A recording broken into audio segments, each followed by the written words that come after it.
Have I ever told you guys how much I hate having a mustache? I'm glad it's gone. But there actually are important things that happened this week, so let's talk about those.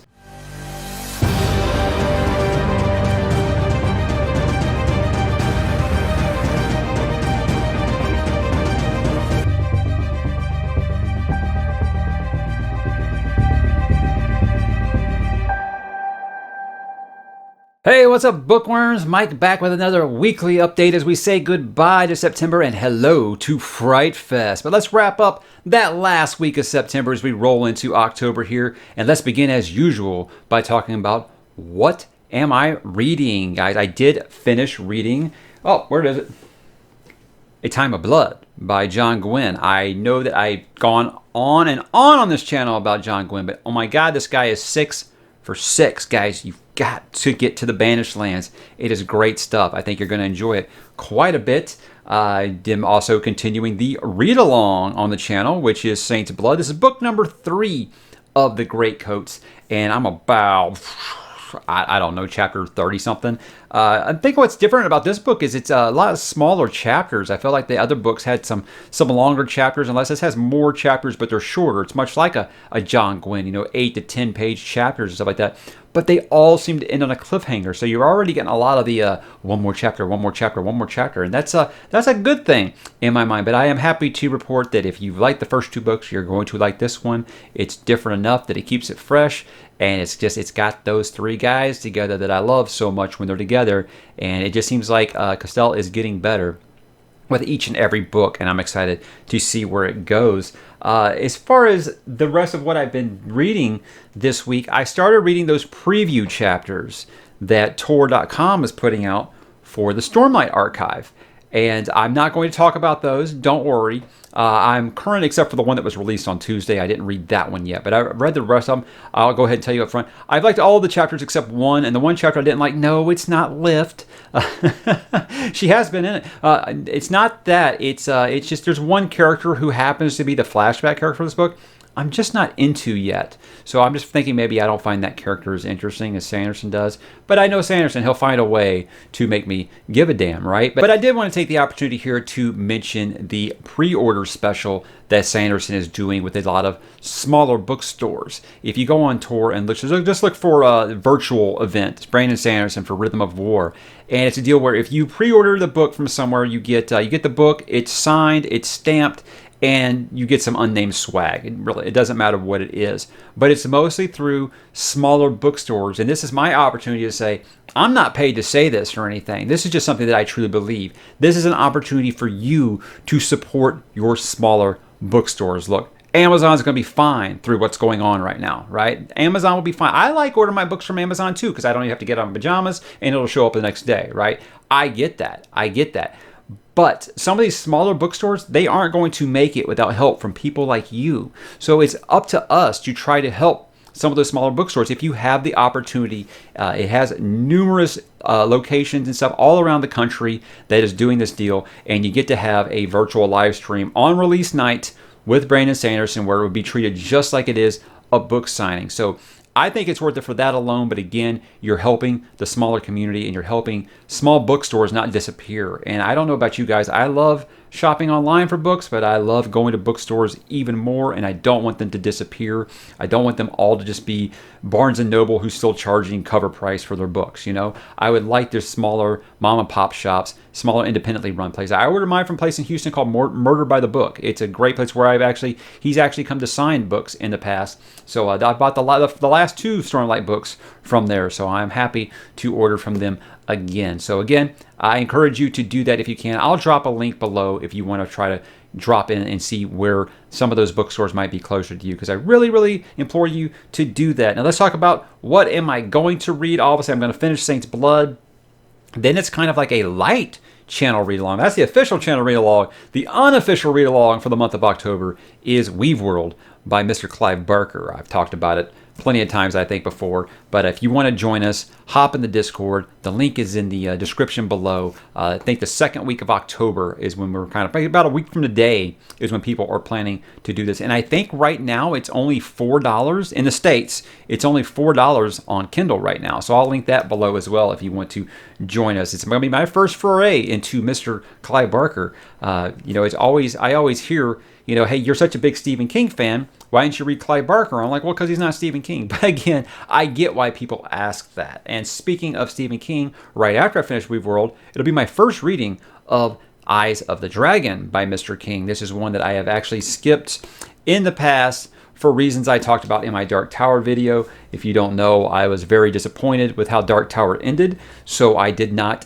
actually, I don't want to read any more fantasy by King, so I didn't read that. I didn't read The Talisman. I'm doing both of them before the end of the year, so don't jump on me. Yes, I am a constant reader in every sense of the word, but those are a couple that I actually skipped. So it'll be the first time, because November is going to be the Into the Multiverse for that, and the Into the Multiverse for December is going to be Talisman. So I am looking forward to both of those. Let's talk about this week on the channel. The big chunk of it, obviously, this was Dresden Files release week, so that was the biggest thing. It's crazy to think that in a month where there was a new First Law book, that the biggest discussion on the channel, obviously, was for Dresden Files. I did do a standard review for that, and a decent amount of traffic. I think there's a lot of people that are still reading along with Dresden Files, even if they felt like they were disappointed with Peace Talks. I wasn't, but I understood why some of the longtime fans weren't.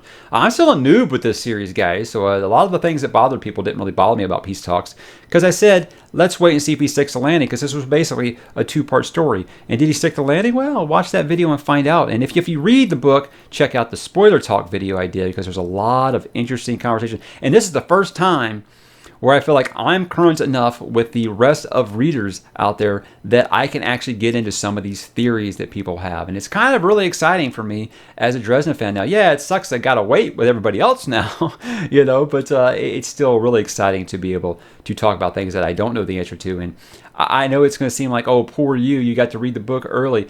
There are such big events in this book, it sucked not having anyone to talk to them about for 10 days and not being able to say anything. So be careful what you wish for when you ask for these advanced review copies, because something like that where you would really need a support group of some type and not having one was really rough. But again, these are first world book reader problems, right? I'm not really mad about that. I'm just saying. But again, read Battleground if you haven't yet, because I think that if you were upset with Peace Talks, you're going to be quite happy with Battleground.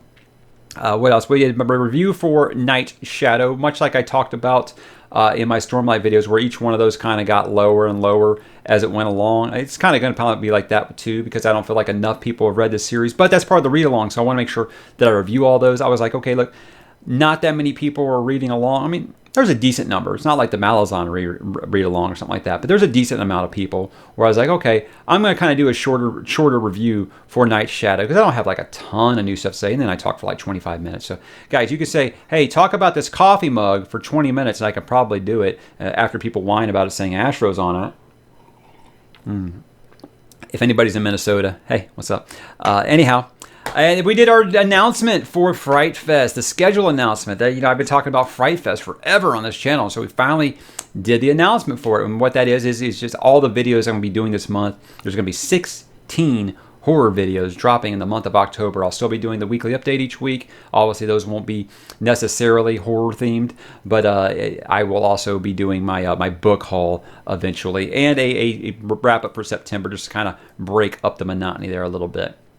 But other than that, yeah, it's full speed ahead for horror for the month of October, and I'm excited. It's very, very risky, because I know that this fantasy is what what keeps the lights on around here. I get that, but I wanted to talk about some horror, because I don't feel like I've done it enough, and I don't feel like BookTube does it enough. So I definitely wanted to get into that, and that's why we talked about what is going to be happening in October. Let's talk about what's going to be happening next week, though. So if you didn't watch that video, I've got 4 videos planned. Why you should read The Vampire Chronicles by Anne Rice. I'm focusing on the original trilogy before you start laughing. Okay, I know that the series has gotten so long in the fang that even I don't read it anymore, but I'm going to be talking about what makes that original trilogy so great, and it has aged really, really well, and I think that most people should give it a try if they haven't yet, because Anne Rice at the top of her game, and she was tough to beat. She was probably one of the best vampire novelists ever when she first got going. You know where it's like right now. Anyway, the stat can't even get me to come back to the series. But anyhow, going to be talking about some H.P. Lovecraft and At the Mountains of Madness. I think that's a great introduction book for people looking to get into Lovecraft. But it also might not be, because there are some connections within the Cthulhu mythos. That he has an overarching universe, and it does have lots of mentions to some of those other stories. So we'll talk about the differences there, and we're going to talk about The Hunger by Alma Katsu. That is her book that is a supernatural spin on the history of the Donner Party. I think I will have quite a few interesting things to say on that, because I've really been kind of lip-zipped about how I feel about that book. But we'll talk about it there. And, of course, Something Wicked, This Way Comes. That's actually going to be the first one. A little spoiler there for you. That's going to be the one on Monday. Something Wicked, This Way Comes. I feel like that's the best one to kind of kick off the official start date of Fright Fest. So I'm excited to talk about Ray Bradbury anytime I get an opportunity to, because I think he was one of the best that we've had, and gone too soon. And again, I'll be doing my wrap-up for September, probably tomorrow or Sunday, something like that. Let's talk about some non-book stuff. It's not going to be quite as much as last week. Last week I did get some feedback that people didn't like me talking about games for so long. I mean, that was a big story, so that's why I did that. But I do have a couple of other things here. TV Talk, The Haunting of Bly Manor comes out in 1 week. This is the sequel series. I guess you would say that's an anthology series now. It's just changed it to The Haunting. But the season 1 was The Haunting of Hill House on Netflix, which I think just about everybody who watched it really loved. Mike Flanagan, I think, is the top director working in horror right now, and I'm excited to see what he can do with Bly Manor. All the episode titles have been released except for one.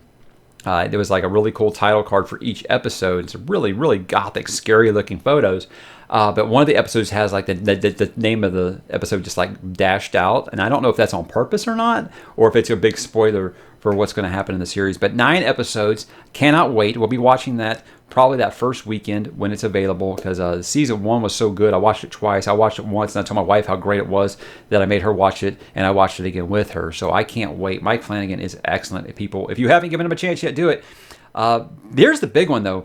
Netflix acquired the rights to Robert E. Howard's Conan and all of its properties. Now, this is still it hasn't actually been confirmed by Netflix. This was broken by Deadline, and it feels like one of those kind of accidental leaks where they actually leaked it to just kind of see the feedback on it. I feel like it's been pretty positive. But look, guys, I want to get excited about this because I was really, really bummed when Amazon canceled the series.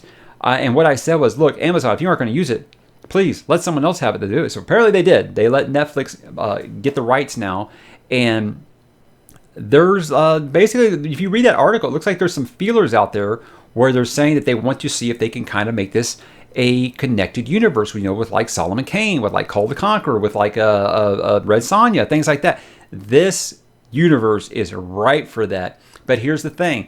I feel like if they stick to the source material on this, I think it will do really well, because you look at some shows like The Boys and Cobra Kai that have kind of not cared about people that have kind of gotten upset about some offensive things. I think that Conan, as long as you keep him the alpha male that he is in that novel, or those stories, not really a novel, his short stories, I think you could have a humongous hit on your hands. But I'm interested to see who the showrunner is, because I thought that the group that they had together for the Amazon series, everything I heard about it sounded really, really excellent. So I'm hoping that they're using that as a roadmap. There's even like a suggestion of, since there's not going to be a King Conan movie with Arnold Schwarzenegger, that would Arnold Schwarzenegger be interested in playing King Conan, and basically he can be like the storyteller telling these young adventures of Conan. I would be on board for that. I think that would be excellent. And I mean, he just loves that character so much. I think he would do it. I definitely think that he would, and that could be quite the boon for Netflix if they take this seriously. And I'm pretty sure they didn't not pay a decent chunk of money for this. So I'm hoping that they get the right people in charge of this. But there's been so many false launches for Conan over the years. I've got that wall of cautious optimism, but I'm glad that Amazon isn't just going to sit on the rights for another 5 years and they're tied up. And it kind of gives me hope, and this kind of flips back to the Mike Flanagan thing. Mike Flanagan said recently his dream project is to do a long-form series of Stephen King's The Dark Tower. And that is my dream project, too, is for Mike Flanagan to do a long-form streaming series of Stephen King's The Dark Tower. Because I said before, I feel like Flanagan is one of the few directors who gets Stephen King, and The Dark Tower is something that definitely would not work in a movie, as you all saw, and I would trust it in his hands. And he's got a really sweetheart deal with Netflix right now. They're very happy with him. He's got another series. I can't think of the name right now, but he's got another series coming out, a horror series coming out on Netflix after The Haunting of Bly Manor. So I'm thinking, hey, why don't you get in their ear and be like, if Amazon's selling those rights to Dark Tower, I need you guys to get on that, and I want to do it because it gives me hope. They just got Conan from Amazon. Maybe they can get Dark Tower, because they did a pilot for Dark Tower, and Amazon decided not to go forward with the series. And sucks because it sounded really good. So I'm really that's like my just tell me what was my biggest wish for an adaptation. I would just say I want to see Dune adapted by Denis Villeneuve, and you know what, that happened. So I'm going to just dream big here and hope Mike Flanagan can find a way to get Netflix's ear and make this happen, because it would be just phenomenal. There is a little bit of gaming talk, guys. Don't get upset. Cyberpunk 2077. It is past the point of no return. They are past cert level. They are doing the whole crunch thing. Regardless of how you feel about mandatory crunches, I'm not here to talk about that because I get called all types of names when I give my opinions on that. But here's the thing. They're showing, the marketing campaign started. They showed a big-time commercial with Keanu during Game 1 of the NBA Finals last night. So it's happening, guys. This is it. It's actually coming in this November. You know the suckiest thing about it? It comes out 2 days after Rhythm of War by Brandon Sanderson. So it's going to be really hard. I told you, I gave myself like 2 weeks to finish Rhythm of War, and I already thought that's going to be like 3 or 4 hours a day of reading to get through that, which you know, people without kids and spouses and things like that might be like, yeah, it's not a big deal. Yeah, that's going to be a lot of neglecting my children time. And now I got to add Cyberpunk on top of that, and Assassin's Creed Valhalla comes out this yeah, it's going to be a crazy November. But I'm just glad that it seems like, you know, the joke was with Cyberpunk 2077 has been delayed for so long, it was going to actually come out in 2077. So we're actually getting it. It's really happening this time. And it's kind of an unpopular opinion, but I'm expecting to be let down by it, just because I feel like everyone's like, oh, they got my trust after Witcher 3. Well, a lot of companies have gotten my trust, you know, because of a previous game. But I've also been burned by that too. There's been lots of companies that I've trusted, and you know, I pre-ordered their game and the game was a letdown. I didn't want another first-person shooter, and now look, it could be a really great game. I just feel like it could be something that is, you can't differentiate it any bit from any other first-person shooter out there. And they're like, well, it's not a first-person shooter, it's an RPG. You know what I mean, though. I wish it had been a third-person game, much like The Witcher was. And I get why they made the decisions they do, and I'm reserving my judgment. I'm not saying it can't be a great game. I'm just saying cautious optimism. So I hope it's really great, because it feels like the wait has been forever, but it's finally here. We're less than 2 months away. So November is going to be wild, you guys. I know there's other people. I mean, I got the Ark, but I know that Fires of Vengeance by Edmund Winter comes out that month. I haven't read Poppy War, but Poppy War 3 comes out that month. Ready Player 2 comes out that month. And, of course, Rhythm of War. November's wild. It is a great time to be a reader and a gamer, is it not? So, guys, how was your week? What are you reading? What are you listening to? What are you playing? What are you watching? No wrong answers. Drop in the comments and let me know, and have yourselves a great weekend. I'll talk to you on Monday with a little bit of Something Wicked This Way Comes.